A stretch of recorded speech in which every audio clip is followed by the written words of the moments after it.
Hey mga bro, sa pagkatalo ng SMB against Barangay Nebra San Miguel ngayong semi-final series, yun nga, sinisisi nila kay Coach George Gallant mga bro. Kaya ito pong SMB gustong palitan, ito pong si Coach George. And ito na nga, isa nga sa mga gustong kunin as a head coach ng SMB ay ito pong si Coach Tab Baldwin mga kabrods. Yes, alam mo naman natin sa Ateneo, ito pong si Coach Tab ang isa sa mga talagang magaling na head coach dyan sa UAAP. Lalong-lalo na dyan sa Ateneo Blue Eagles, grabe ang respeto sa kanya ng team.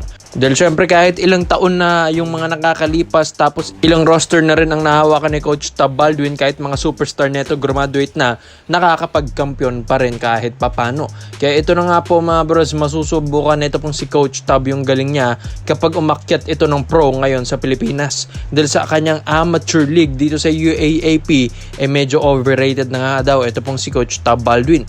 Pero sa mga over the past few years ng UAAP, hindi pa ulit nakakapagkampiyon ang Ateneo Blue Eagles.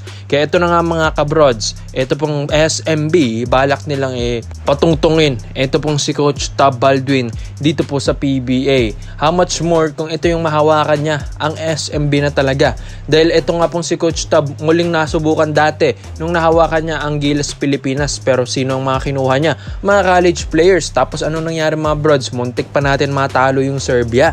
And yun nga, partida, wala pang pro doon. Puro amateur players lang mga brods, at dito na nga, how much more kung mahawakan na niya ang mga PBA players. Kaya ito na nga mga kabrods, ito pong si Coach Tab Baldwin gustong opera ng malaki ng SMB. Dahil gustuhin man ng SMB na ibalik ito pong si Coach Leo Austria, pero hindi man nila mabalik dahil ayaw na nga rin ni Coach Leo maging head coach ng SMB. Gusto niya maging consultant na lang din mga kabrods. Kaya ito na nga, hindi daw sapat ito pong si Coach George Gallant. Mas gustuhin man nilang tumagal ito pong si Coach George, pero hindi niya masyadong na ma-maximize ito pong galing ng SMB, ay sayang din yung lakas ng team kung ito pong head coach nila ay may problema. Kaya marami tayong nababasa dyan sa mga comment section sa ibaba.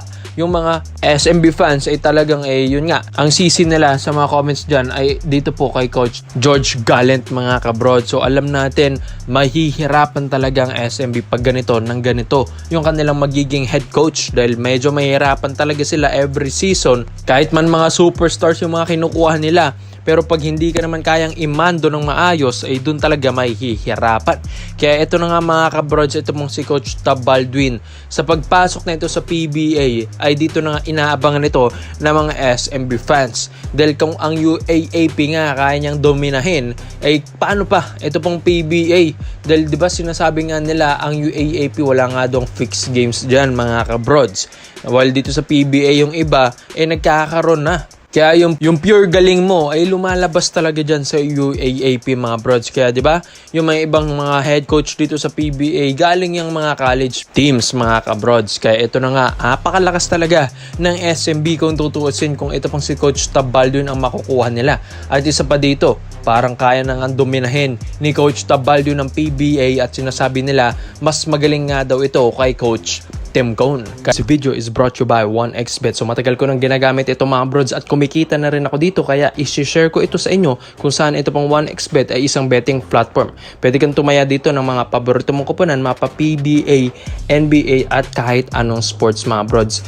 At saktong-sakto finals na tayo mga brods, Ginebra versus TNT Tropang Giga. O kaya nga, para makukuha mo yan, gamitin ang promo code na 1x overrated. Get up to 5,000 deposit bonus mga kabrods. And yung link nandyan sa pin comment section sa ibaba. Dito naman po tayo sa kabilang balita naman natin mga kabrod. Sa balataan nyo ba dito po kay JaVale McGee, ang 7-footer, former NBA player. Last season lang din ito naging former from Sacramento Kings. Unang nabalita natin, interesado ang SMB, pero hindi nyo ba alam na nauna ang Converge Fiber Xers? Ang kaso nga lang, Converge ay meron ng import na si Chid Diallo, ang 6'8" former New Orleans Pelicans NBA player mga brods. Nung nalaman na rin ng ibang kupunan na may import na ang Converge, well, dito na nga sila pwedeng kunin ito pong si JaVale McGee mga kabrods. Well, ito pong si McGee, 7-footer ito. Well, kung alam nyo lang na wala na po tayong import height limit next season sa Commissioner's Cup mga brods. Yes, although focus ang Ginebra sa kanilang final sa Game 2 against TNT,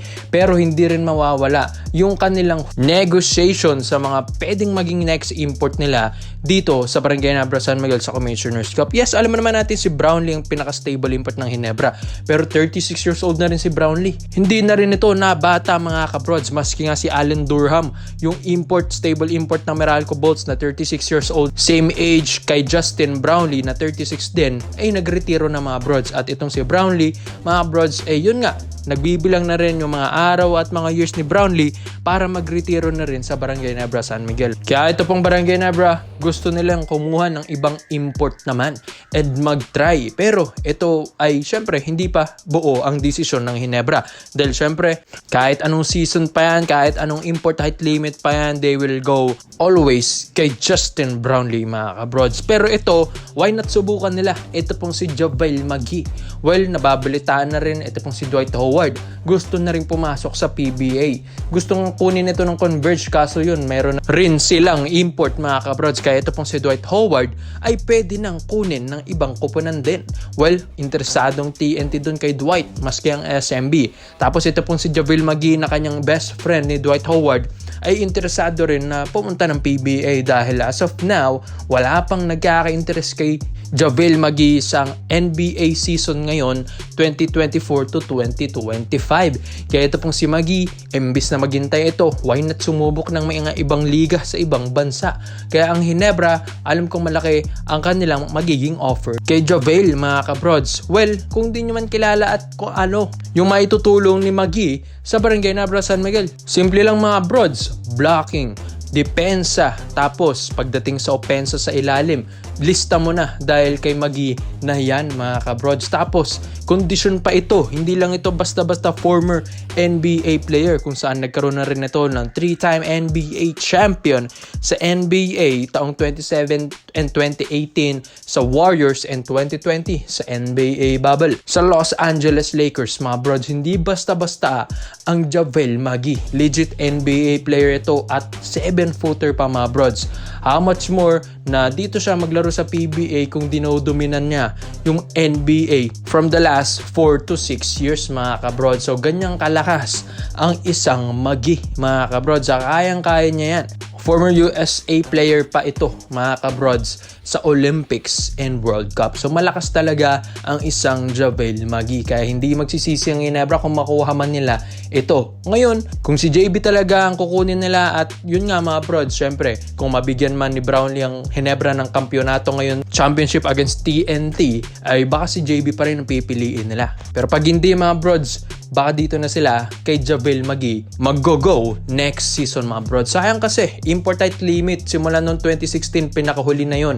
Tapos 2024 na lang ulit na buksan, 8 years ang hinintay. Sayang kung hindi mo ito mama-maximize. Kaya sulitin na, 7-footer pataas ng kunin mo, di ba? Why not mag-explore pa mga kabrods? Kaya komento mo na opinion mo dito. JaVale McGee, ito Barangay Nebra San Miguel. Salamat po sa panonood mga brods. This is Overrated Highlights. Yun lang, I'm out.